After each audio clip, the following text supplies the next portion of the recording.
The origin of Halloween dates back to the ancient Celtic festival of Samhain.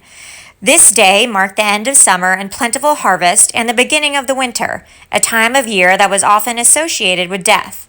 Celts believed that on this night before the new year, the boundary between the worlds of the living and the dead became blurred. We at Web Crawlers believe that too. They believed that this was when the dead were returned to earth for the night. Party time.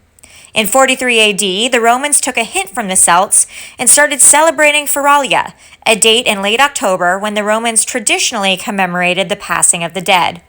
All Souls' Day was celebrated similarly to Samhain, with big bonfires, parades, and dressing up in costumes as saints, angels, and devils. The All Saints' Day celebration was also called All Hallows or All Hallowmas.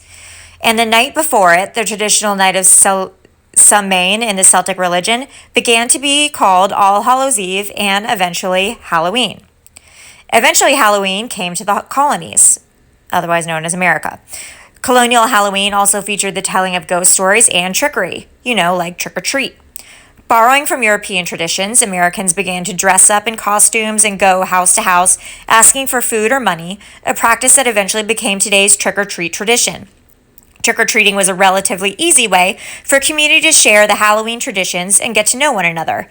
In theory, families could also prevent tricks being played on them by providing the neighborhood children with small treats.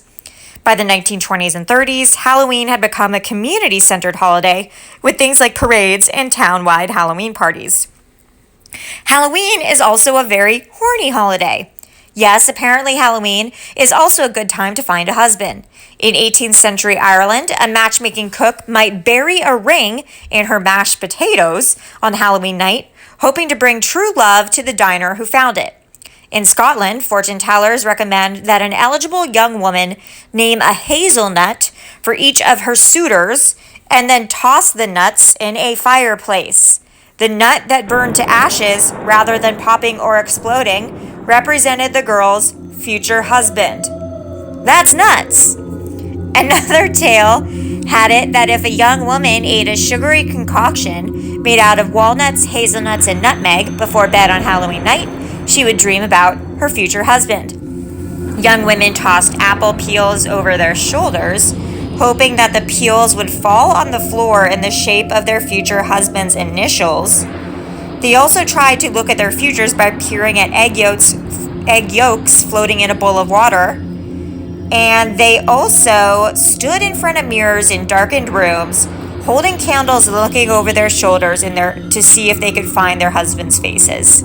To me, this is the spookiest part of Halloween. How do you guys celebrate Halloween? Please let us know in the comment section below.